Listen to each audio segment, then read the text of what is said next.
I was the only human in the Interstellar Council chamber the day they voted to let the Velhari die.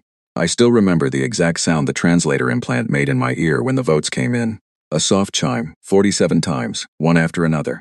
47 civilizations, some of them thousands of years older than my entire species, all choosing the same word, abstain. I sat in the back row of the chamber with my hands flat on the table. My name was Dr. Asha Marin. I was 34 years old. I had been Earth's diplomatic representative at the Conclave of Species for 3 years, and in that time I had been ignored at lunches, talked over in sessions, and gently patted on the head by ambassadors whose civilizations had been traveling between stars before my ancestors had learned to write. I was used to being underestimated, but what I heard that day was not condescension. It was something quieter and far worse. It was the sound of an entire galaxy deciding that some lives simply did not count. The Velhari were not warriors.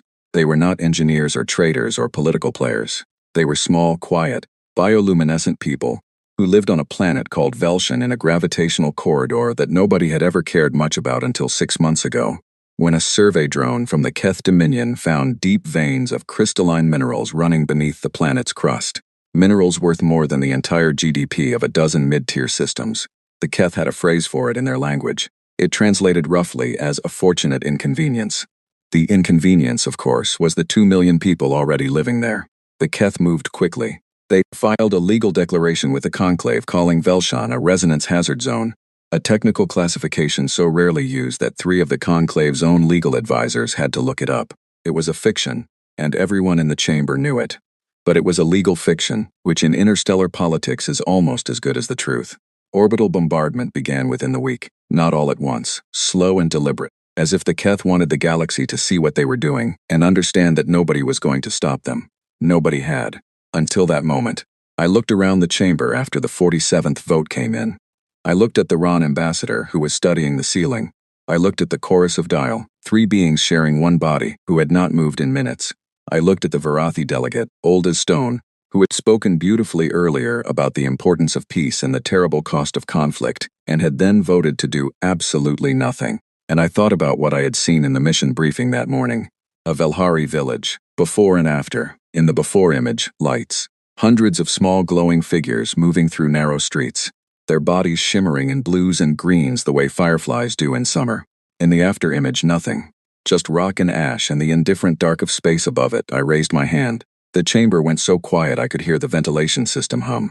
The conclave chair, a tall angular being called Moderator Voss from the Sirith Federation, looked at me with something I could only describe as genuine surprise. Humans rarely spoke unprompted in full sessions. We were too new. We did not yet understand, as the older species liked to remind us, how things worked. Earth recognizes the floor, I said. My voice did not shake. I was proud of that. Delegate Marin, said Moderator Voss carefully. The vote has concluded. I know, I said. I am not contesting the vote. I am making a declaration of intent under Article 31 of the Conclave Charter. Earth will shelter the Velhari. There was a pause. Then, from the Keth ambassador's side of the chamber, a sound that I am fairly certain was laughter. The Keth ambassador was a broad-shouldered being named Vorath, with a face like polished granite and eyes the color of old copper. He did not bother to hide his amusement. Earth, a single system species, one warship if you were being generous, no standing allies, no military treaties, no history. Several delegates leaned toward each other and whispered. I heard fragments, young species, emotional. They do not understand the cost. Give them time. Moderator Voss spoke with practiced patience. Delegate Marin, you understand that such a declaration would put your world in direct political conflict with the Keth Dominion, a Tier 1 power with active military presence in. I understand, I said. I am making the declaration anyway. Another pause. This one felt different, heavier, as though the room itself was not sure what to do with what had just happened. Vorath stood slowly. He had the kind of stillness that very powerful beings learn when they no longer need to rush anything. Earth's declaration is noted, he said smoothly. We trust the young delegate understands the weight of gestures made before this body. He sat back down. He was already looking elsewhere. I was already irrelevant to him. A footnote. A minor irritation that would sort itself out. I gathered my documents. I did not look at the other delegates. I did not want to see their pity or their discomfort or their careful neutrality. I walked out of the chamber alone, through the long corridor that led to the docking bay, my footsteps echoing on floors that had been polished by 1,000 years of alien dignitaries who had all, presumably, known exactly what they were doing. I did not know exactly what I was doing. I had just committed my entire planet to protecting a people I had never met, against a power that could fold us economically inside of a year. I had done it on instinct, on the back of a mission briefing photograph, and on 3 years of quiet, building rage that I had apparently been saving up without realizing it. My communication device buzzed. It was my supervisor back on Earth, Director Owen Hartley, who I had not consulted before making the declaration. I let it buzz. At the end of the corridor, near the docking bay viewport, there was a Velhari child. I do not know how she had come to be there. The Velhari had no representation at the conclave.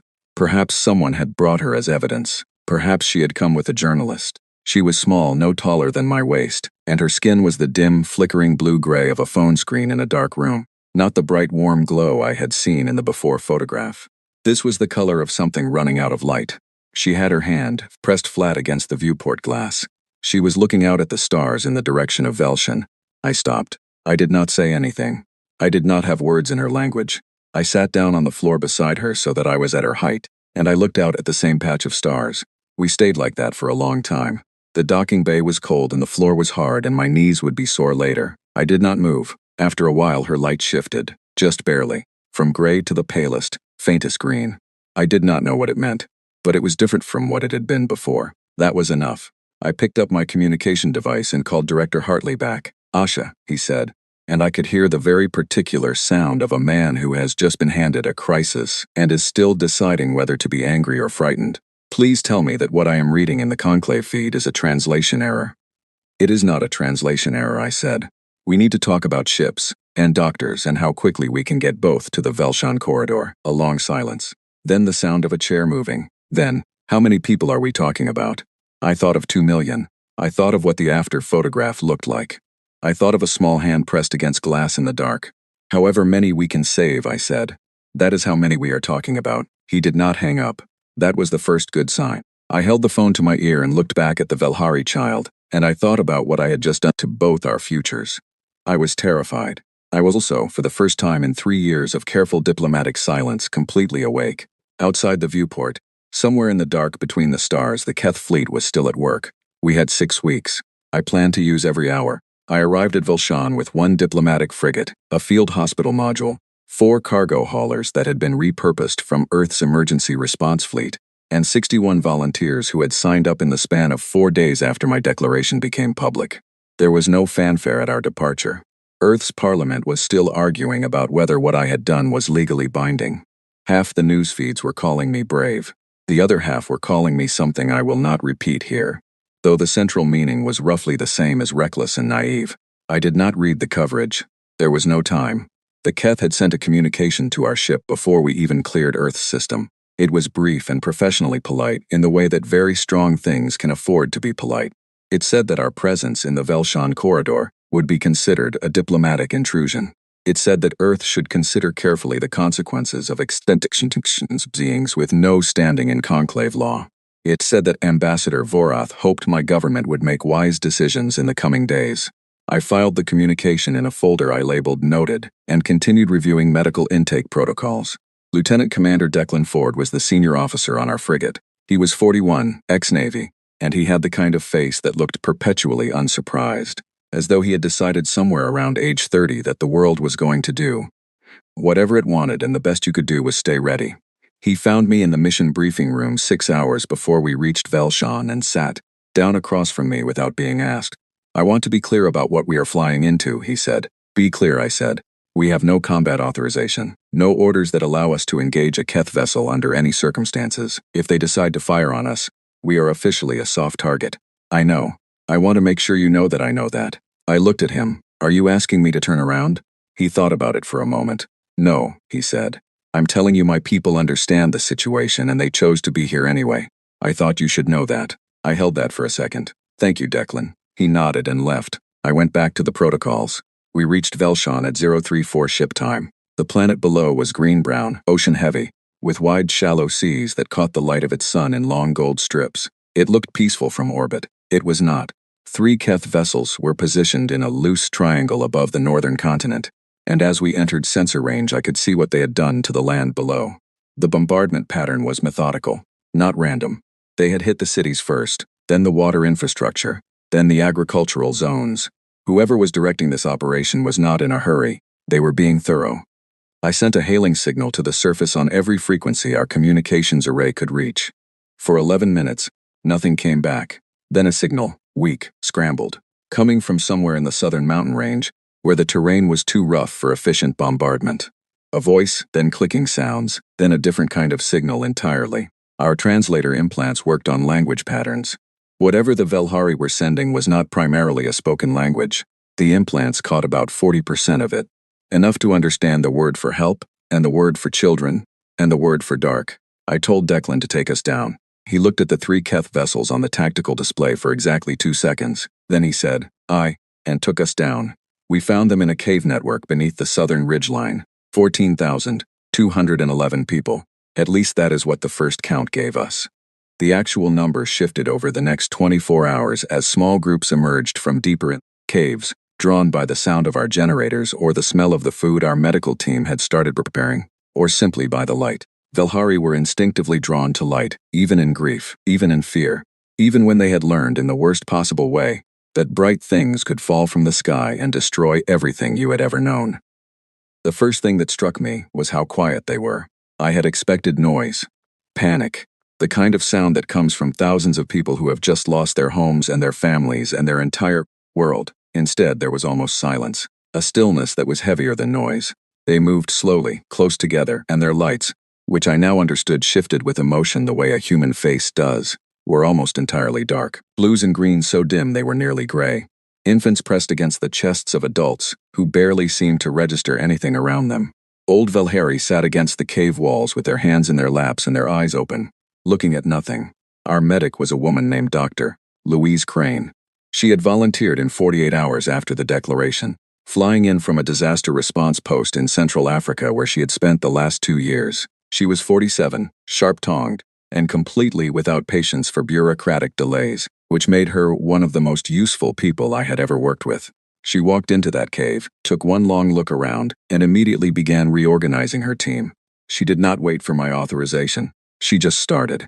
I watched her crouch down beside an elderly Velhari and begin the slow, careful work of figuring out what he needed, using a combination of the translator implant, hand gestures, and what I can only describe as a particular quality of patience that some people are born with and some earn the hard way. His light flickered when she touched his hand, not much, but it flickered. The evacuation was not clean. Nothing about it resembled the smooth, choreographed operations I had seen in military briefings. It was exhausting and slow and full of small disasters. A cargo hauler's loading ramp jammed 3 times in the first day. One of our volunteer engineers, a young man named Perry Simmons from Auckland, who had signed up believing this would be a humanitarian mission and was still deciding how he felt about the reality of it, fixed the ramp each time with a calm focus that impressed everyone. A Velhari child stopped moving halfway up a boarding ramp and would not walk any further. Nobody could determine why at first. It took our interpreter trainee, a 26-year-old woman named Celeste Morgan, who had studied xenolinguistics at university and had never in her academic career expected to actually use it. 20 minutes of careful observation to realize that the child was watching the sky. Just watching it, unable to stop watching it. Celeste sat down on the ramp beside the child and watched the sky with her until the child's light shifted from gray to something warmer, and then they walked up the ramp together. I do not tell that story to be sentimental.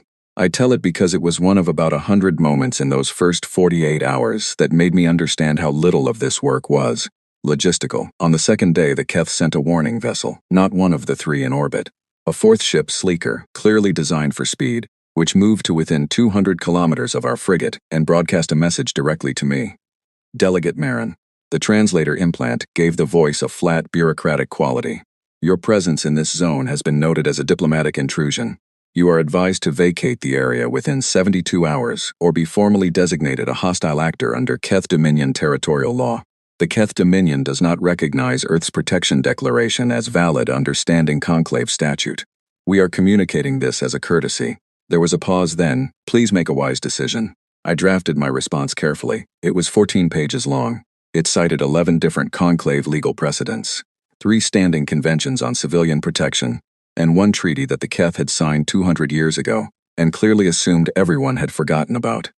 I knew it would not stop them, but I also knew that every formal legal challenge filed was another entry in the permanent record. And permanent records have a way of becoming important later. I sent the 14-page response and bought us 72 hours. On the second night, when most of the camp was quiet and the loading schedule had paused until morning, I walked through the cave complex alone. I had a torch, but I turned it off after a while. The Valhari's ambient light was enough to see by if you let your eyes adjust. Soft blues and greens. Here and there a pulse of warmer gold from a child who had fallen asleep and was dreaming something better than their waking life. I moved carefully, not wanting to disturb anyone. I was not sure what I was looking for. Near the back of the deepest chamber, sitting alone and upright, was an elderly Valhari woman. I had seen her on the first day, moving through the crowd with a quiet authority that made others move for her without being told. She was the closest thing the survivors had to a community elder. Celeste had managed a few exchanges with her, and had told me her name was a complex light pattern that the implant translated only approximately, rendering it as something close to deep river or one who carries current. We had been calling her Lumen privately, because it was easier than explaining the translation problem every time. Lumen looked at me as I approached. Her light was steady, not bright, but steady, which in the context of everything around me felt significant. I sat down a few feet away and did not speak. I did not have the right words in any language.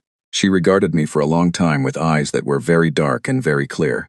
Then she reached out one hand and placed it briefly on my forearm. Just for a moment. Just light pressure. And then she withdrew it. Her light shifted when she did it. Just a fraction. A single pulse of something that might have been amber. I did not fully understand what it meant. I still don't, not entirely. But I remembered that it happened, and I held it carefully in my mind during everything that came after. On day 3, a message came through the Conclave's private diplomatic channel. Not a public transmission. A narrow-beam private signal addressed specifically to me.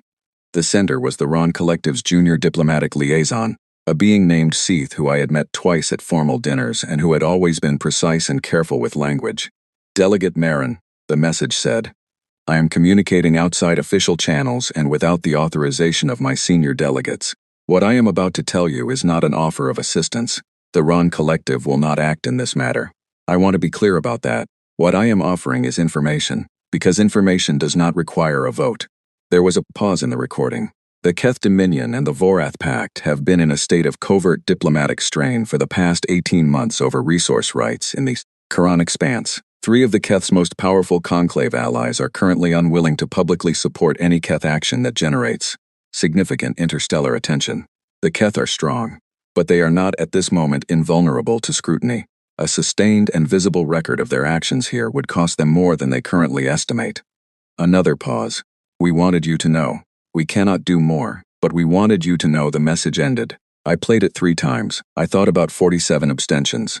I thought about what that word meant, really meant, when you stripped away the procedural language. Abstain did not mean I do not care. In some cases it meant I care but I am afraid, and fear, unlike indifference, could shift. I was starting to understand that the galaxy was not watching us with contempt. Or not only with contempt. Some of it was watching us the way people watch someone do the thing they wish they had the courage to do themselves. That realization did not make me less tired. It did not make the loading ramps jam any less frequently, or make the Keth fleet any less present in the sky above us. But it changed the shape of what I thought we were doing. We were not just saving 14,000 people. We were doing something in front of an audience that had forgotten what it looked like to try. On the last day of evacuation, with the final group of Valhari survivors loading onto the last cargo hauler, the Keth fleet moved, not toward us, toward the empty southern continent, where the Valhari had not been for days. They resumed bombardment of a ghost town, methodical, thorough, making sure. I watched it from the frigate's observation deck. I did not look away. I had decided early on that I was going to look at the things I was responsible for witnessing. That if I was going to stand in chambers and make declarations on behalf of a species that had not asked for my help, the least I could do was see what those declarations were made against. Declan found me there and stood beside me for a while without speaking. Last hauler just cleared atmosphere, he said eventually. Good, I said, we should go. Yes. I looked at Velshan one more time. Green, brown, and gold, scarred now across the northern half, smoke visible even from orbit. A living planet that had been reduced to a problem someone needed to clean up. 2 million people, reduced to a statistic that the Keth's legal department would eventually reclassify as collateral adjustment. 14,211 people were currently in the cargo holds of 4 repurposed Earth haulers, moving toward a future that did not yet exist in any legal or political framework. They were alive. That was not nothing. It was, in fact, the only thing that mattered. "Let's go home," I said. Declan gave the order. The frigate turned, and we left the Velshon corridor with the Keth fleet watching, and the 47 silent civilizations of the Conclave watching. And I sat down in the briefing room and began writing the letter I would need to send to Earth's Parliament, because in approximately 11 hours we were going to arrive in home space with 14,000 alien refugees, no legal framework to house them, and a diplomatic crisis that was only just beginning. I poured a cup of cold coffee. I started typing. I had a lot to say. Back home, half the news feeds were calling me a hero. The other half were calling me reckless, naive, and dangerously sentimental. A political columnist I had never heard of wrote a very long piece arguing that I had single-handedly damaged Earth's hard-won position in the conclave for the sake of what he called an emotional gesture toward an irrelevant species. He used the phrase irrelevant species 3 times in the same article. I read it once and then put my phone face down on the table. The Velhari were settled in a temporary refuge station that Earth's Orbital Infrastructure Agency had assembled in the L4 point, roughly 60 degrees ahead of Earth in its orbit around the Sun. It was not glamorous. 4 connected habitat modules designed originally for long-duration research crews, expanded as quickly as possible with additional pressurized compartments. It was cramped and the lighting was wrong for beings whose emotional state was directly tied to the quality of light around them, and the food situation required weeks of careful adjustment before anything resembling a nutritionally appropriate diet could be established. But it was warm, it was pressurized, it had gravity, and it was critically between the Keth Dominion and absolutely nothing, because Earth's government had quietly placed 2 patrol ships in the area without announcing it as a military deployment. I visited the station as often as I could manage. My schedule was mostly not manageable during those first 3 months. Between the parliamentary hearings, the conclave communications, the press requests I mostly declined, and the daily operational needs of managing a refugee population with no legal status and no functioning political representation, I was sleeping about 4 hours a night and eating whatever was nearest to my hand. I was not at my best. I was functioning.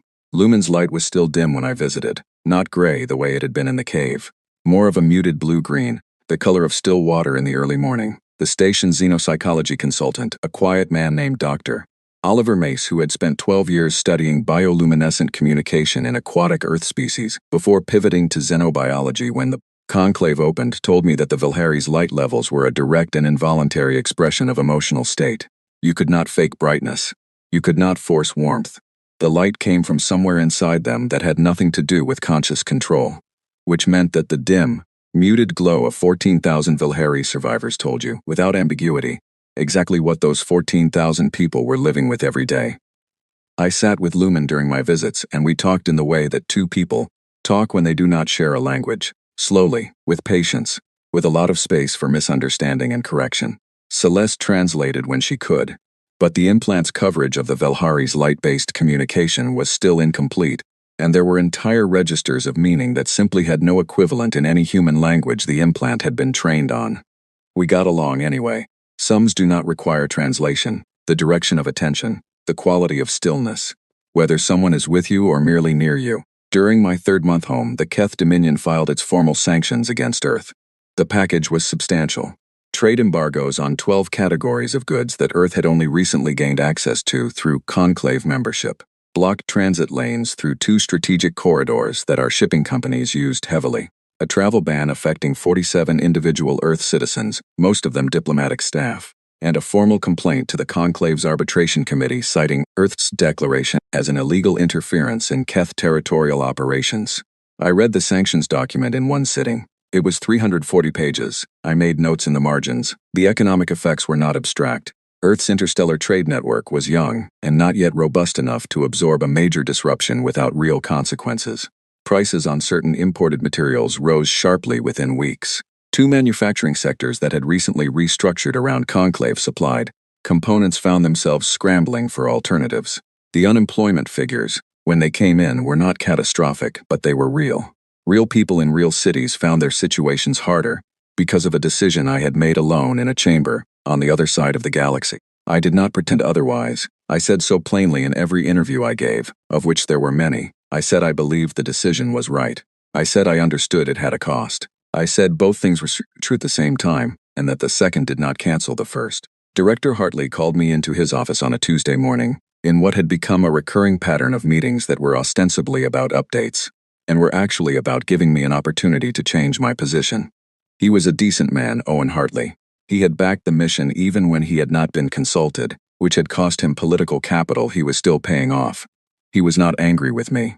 He was tired, the way people get tired when they are trying to hold something together with not quite enough material. "There is a proposal," he said. Without preamble, he slid a document across the desk. I looked at it. "Who wrote this?" I asked. "A joint committee. 7 members of parliament from 3 different parties. It has been kept quiet." I read the first page. The proposal involved transferring the Velhari survivors to a Keth-administered resettlement facility in the Outer Dominion territories. It was framed carefully.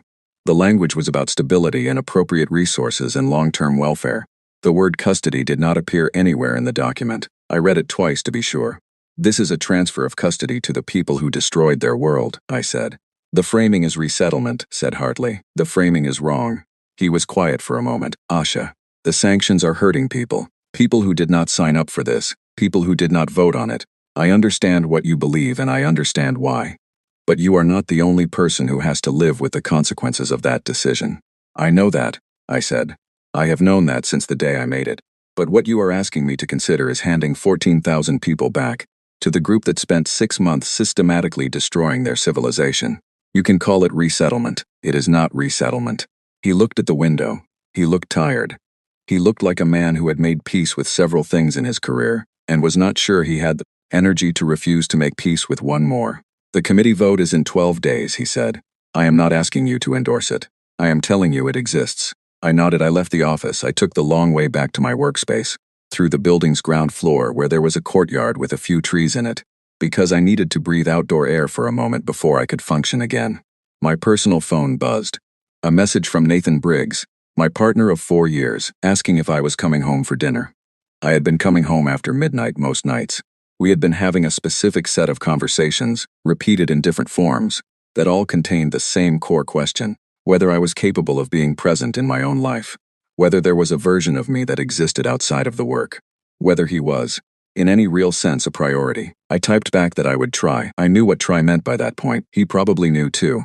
I stood under the trees and looked at the sky for a minute. Earth sky, blue and familiar, and full of clouds. Somewhere up there, past all of it, 14,000 people were living in a repurposed research station, under fluorescent lights that were completely wrong for their biology.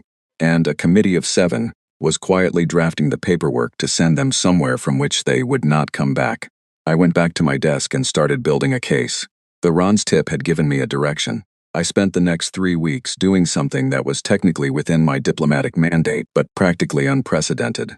I filed a comprehensive historical grievance report with the Conclave's Arbitration Committee, documenting every Keth Treaty violation in the public record going back 203 years.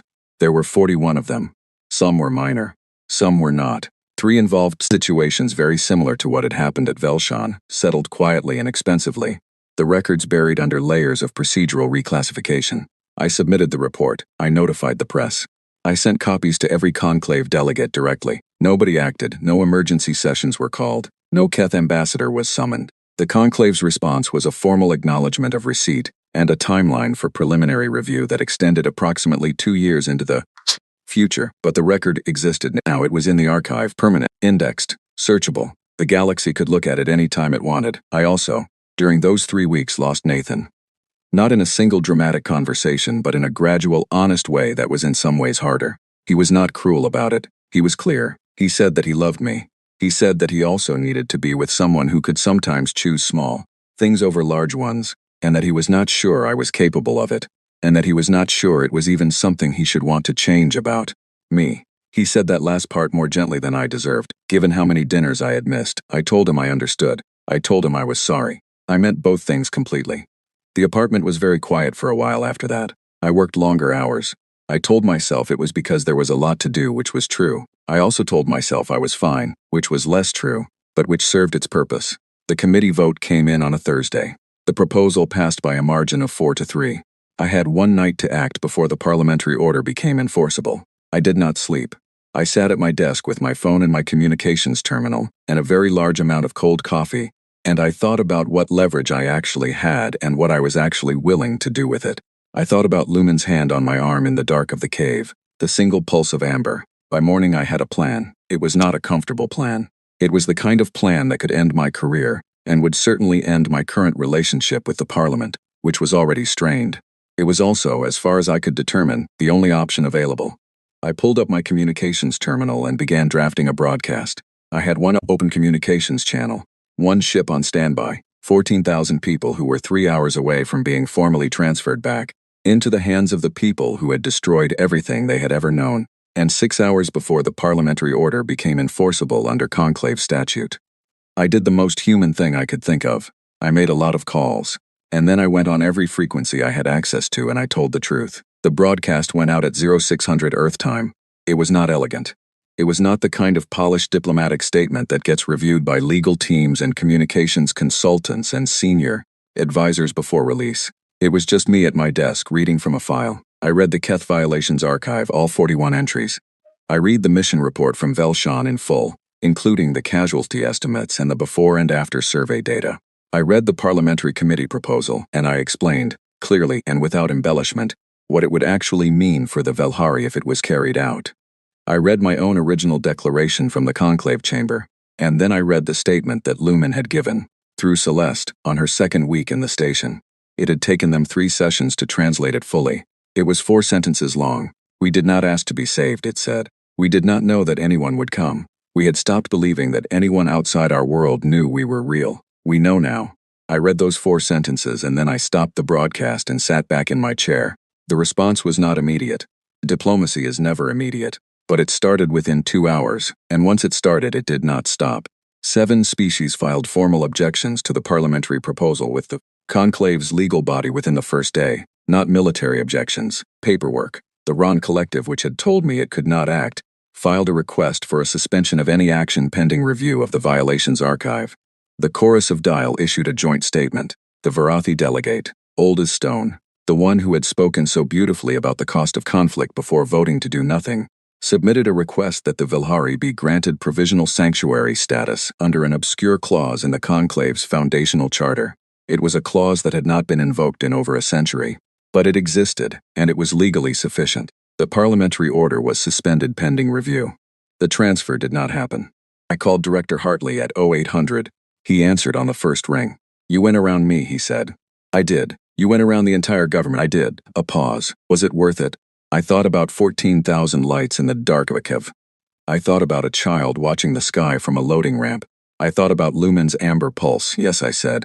He made a sound that was not quite a sigh and not quite a laugh. Clean up your desk, he said. You have a conclave session in 4 days, and you need to not look like you have been awake for 40 hours. I have been awake for 40 hours. Then sleep first. Clean up your desk after. He hung up. I put my phone down and leaned back in my chair and closed my eyes for approximately 30 seconds, which was all the time I had before the next thing began. The Keth response came 48 hours later. It was not what I expected. There was no formal diplomatic communication, no updated legal filing. Instead, a Keth warship entered Earth's solar system at 1400 hours on a Wednesday. Not near Earth, not in any threatening orbital position. It simply moved to a point approximately 4 million kilometers from the Velhari station and stopped there. No weapons charged. No communication broadcast, just presence. A reminder I understood the message. It was precise and efficient and had nothing to do with actual intent to engage. This was not a battle formation. It was a statement. The Keth were reminding us that they were large and we were small, and that international paperwork had not changed that fundamental fact. What happened next was not something I organized. I want to be clear about that, because people have since described it in ways that make it sound like a planned strategy, a coordinated response, a calculated move in a carefully arranged game. It was not any of those things. It was people. Just people, doing the most human thing available to them when they saw a problem. Within 24 hours of the Keth warship's arrival, 14 independent Earth vessels had quietly repositioned themselves between the Keth ship and the Velhari station. They were not military vessels. There was a cargo hauler owned by a family shipping company out of Cape Town. There was a research vessel from the European Space Agency that had been conducting an observatory mission in the outer system. There was the retired colony transport named the Harbor Light that had been in service for over 30 years and had been technically decommissioned 2 years ago but was still crewed by its original team who refused to let her go dark. There was a journalist shuttle. There were 2 commercial survey ships. There was a yacht owned by a man named George Whitfield who had made a large amount of money in materials. processing and had absolutely no military training but apparently had very strong feelings about what the Keth were communicating. No weapons, no orders, no coordination beyond the fact that they had all seen the same thing and made the same decision. 14 civilian vessels formed a loose, ragged, unarmed line between a Tier 1 military power and 14,000 people who had nowhere else to go. Declan found me in the operations center when the reports started coming in. He stood beside me and looked at the display showing the vessel positions. He did not say anything for a moment. "The Harbor Light," he said finally. "She's been decommissioned, I know. Her skipper is a woman named Frances Cole. She is 63 years old. She flew that ship for 28 years. She did not ask for authorization, no," I said. "She did not." He was quiet again. "Do you know what the Keth can't do here?" "Tell me." "They cannot fire on an unarmed civilian vessel without triggering the full weight of the non-combatant engagement clause under conclave law. Not with the violations archive already in the record. Not with 7 species already watching. They would spend the next 30 years in arbitration." He paused. "They know that." "Yes," I said, "they do. We watched the display. The Keth warship did not move for 18 hours. It did not communicate. It did not advance. And then very quietly, it turned and began moving back toward the outer system. No announcement. No statement. No formal acknowledgement that anything had happened. It simply left. I watched it go on the display until it passed beyond our sensor range. I let out a breath I felt like I had been holding for about 3 months. The Velhari station's lights were visible from Earth that night, not the habitat module lights. The Velhari themselves. All 14,000 of them, pressed against the viewports of the station, their bioluminescence blazing at a brightness none of our staff had ever seen from them before. Celeste later told me that in Velhari light language, that particular quality of light, that full-body radiance coming from an entire community simultaneously, had a specific word. It did not translate into any human language precisely. The closest approximation, Celeste said, was something between remembered and still here. People on Earth's surface saw the light with naked eyes. It made the news. There was footage of a family in New Zealand standing in their garden, looking up, one of the children asking what that light was. The parent, without hesitation, said, "Those are people who are safe." I was not there to see it. I was in the operations center, still working, writing the 17 messages I needed to send before morning. But Celeste sent me the footage later, and I watched it once, and then I put it away somewhere safe in my memory, in the specific compartment I kept for things I wanted to be able to find again on difficult days. There were still difficult days coming. The Velhari situation was not resolved. The parliamentary committee was not done. The Keth were not suddenly cooperative. The sanctions were not lifted. Everything that needed to be dealt with still needed to be dealt with. But 14,000 people were alive and blazing with light in a station that was, however imperfectly, home for now. And a 63-year-old ship captain had taken a decommissioned vessel into the space between a warship and the people that warship was meant to intimidate, because she had seen what was happening and had decided that the only available response was to be present. I thought about that a lot in the months that followed. The choice to simply be present. The choice to not look away. The choice to put your body, your ship, your career, your comfort, into the space between a threat and the people it was aimed at, without being ordered to, without any guarantee that it would work. It is not strategy. It is not diplomacy. It does not have a name in any military doctrine I am aware of. I think it might just be what humans do when we are paying attention. The conclave gave Earth a permanent seat 14 months after the Velhari Accord was finally ratified. The official statement from Moderator Voss cited, in the conclave's careful and ancient diplomatic language, demonstrated commitment to conclave principles and notable capacity for interstellar crisis engagement. I read it 3 times and could not find the part that said what had actually happened, which was that a woman in a cold corridor had raised her hand, and a 63-year-old ship captain had refused to let an unarmed population be threatened without a witness. The official language was much more formal than that. It usually is. The permanent seat came with a proper office in the conclave building, a full diplomatic delegation of 7, a communications budget that did not require quarterly justification, and a nameplate on the chamber table that said Earth in 7 scripts. I touched the nameplate on the first day and then stood there for a moment feeling the weight of it. Not pride exactly. Something more complicated. The awareness that the nameplate was made possible by a decision that had cost people things they had not agreed to lose, and that carrying it correctly required remembering that. Director Hartley had retired 3 months earlier, quietly and without ceremony, citing health reasons that were real but not the whole story. I had lunch with him before he left. We sat in a restaurant near the government building that had been there for 40 years. The kind of place with paper menus and staff who remembered your order. He ate soup. I ate something I could not identify later because I had been mostly talking.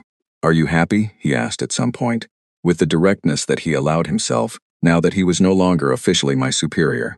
I thought about it. "I am not sure happy is the right word," I said. "I am very busy." He laughed. It was a good laugh. "That is not an answer. I know." He stirred his soup. "You did something real," he said. "That is rarer than it sounds." I carried that with me. The Valhari Accord, negotiated over 8 months of careful and occasionally exhausting diplomatic work, established a formal protected status for the Valhari survivors under conclave law. It recognized the Valhari as a sovereign people with a right of return to a homeworld. Velshant itself was, by then, a stripped and partially terraformed rock, uninhabitable, without significant environmental work that would take decades. But the right of return was on record, legally enshrined, permanent, and in the interim, a new world had been found and provisionally allocated, smaller than Velshan, different, but alive with water and atmosphere and the right quality of light. The world was named Velnara in the Velhari's own language. It meant approximately Second River. I attended the first planting ceremony on Velanara. It was not an official diplomatic visit. I went because Celeste sent me an invitation that she had spent 2 weeks arranging through the Velhari Community Council, and because I could not have not gone. The ceremony involved placing the first cultivated seeds into the new soil, a ritual that in Velhari culture carried deep meaning related to continuation, to the idea that what was planted outlasts the hand that planted it. Lumen performed the ceremony. She was, by the community's estimation, their eldest surviving elder, and she moved with the careful steadiness of someone who has been carrying a great deal for a long time, and has decided to keep carrying it. Her light was bright, not the explosive full radiance of the night on the station, but a steady, deep, warm green that felt like something that had been found rather than performed. She spoke during the ceremony in her light language, and Celeste translated quietly beside me, and the words were about roots and continuation, and the strange generosity of ground that does not ask who you were before you arrived. After the ceremony, Lumen came to where I was standing. She looked at me with those very dark, very clear eyes. She reached out and took my hand, and she pressed her palm flat against mine, and she held it there for a moment, and her light when she did it was the warmest gold I had ever seen from her. Through the implant, Celeste translated the light phrase she produced. The translation was approximate, as always. The approximate meaning was, "I carry your light." I did not have anything to say. There are moments when language is completely the wrong tool. I pressed her hand back. She looked at me for a moment more, and then she turned and walked back to her people, and her light was steady all the way.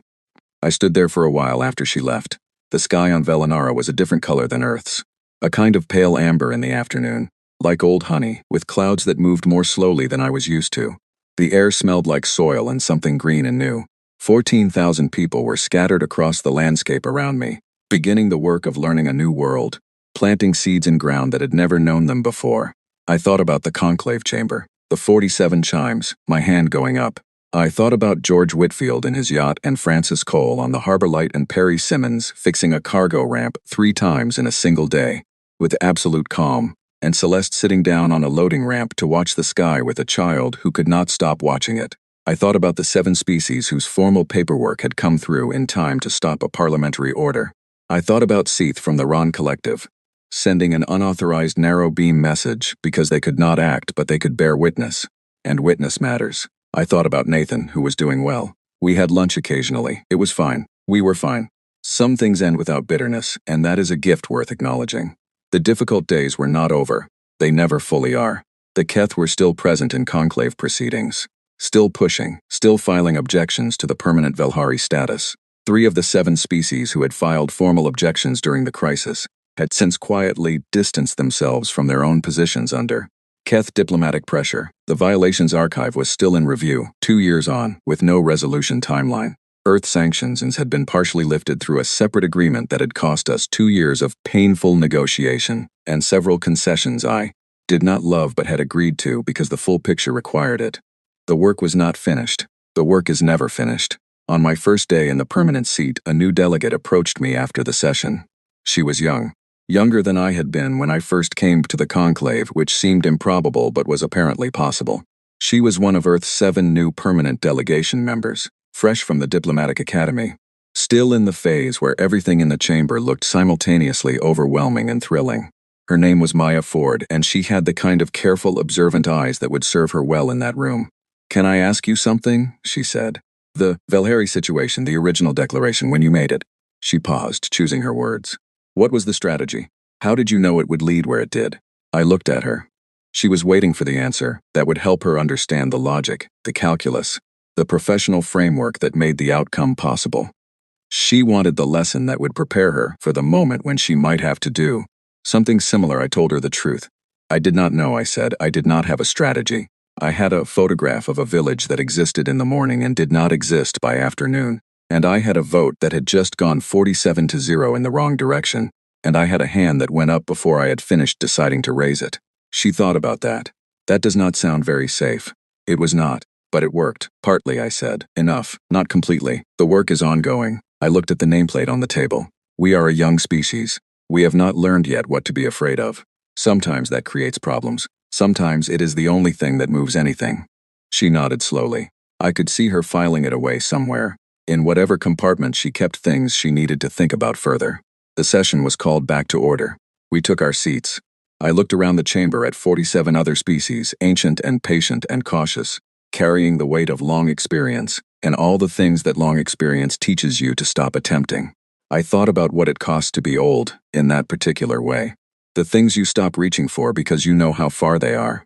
The agenda for the day was moving through its standard items, routine matters, trade protocols, survey rights, procedural reviews, and then, near the end of the scheduled items, a new entry had been added that morning. A flag had come in overnight from a monitoring station near the Oran system. A small population, the report said, non-combatant, no standing military treaty, no conclave representation, located in a contested resource corridor. The flag was procedural, the kind that asked whether the conclave wished to formally designate the situation as a matter of concern. The chamber read the flag in silence. I watched the delegates read it. I watched their eyes. Some of them looked at the floor. Some of them looked at each other. Some of them looked at nothing in particular with the practiced neutrality of beings, who have decided many times over the course of many years that neutrality is a form of safety. Moderator Voss began to speak. The item before the chamber regarding the Oran system population flag. Does any delegate wish to? I raised my hand. The chamber went quiet in a way I recognized now. Not the dismissive quiet of the first time. Something different. Attentive. Several delegates turned to look. The Ron ambassador turned to look. Even the Keth delegate turned, slowly, and looked at me from across the chamber with those copper-colored eyes. I did not look away from Moderator Voss. Earth recognizes the floor, I said. There was a pause, then Moderator Voss very carefully nodded. Delegate Marin. I thought briefly about what this was going to cost. I thought about it clearly and without flinching. The way you have to think about a cost if you are going to carry it honestly. Then I put the thought away and I spoke. They still called us the youngest species in the conclave. 3 years ago, I heard that as a measure of how seriously we were taken. Now I heard it differently. Youth means you have not yet learned all the reasons not to try. Youth means you still believe the vote matters, that the record matters, that the hand you raise in an empty room matters even when no one raises it with you. Youth means you have not yet been taught the particular kind of tiredness that looks like wisdom but is actually just the long accumulation of surrendered possibilities. I was not interested in that kind of wisdom. The Oran system population waited somewhere in the dark between the stars, not knowing that anyone was about to argue on their behalf, not knowing that a young species with a new nameplate and a history of making inconvenient choices had just decided that their existence was a matter of record, of conscience, and of the specific, stubborn, incurable human belief that the right answer is still the right answer even when it is the hard one. I took a breath. I kept going.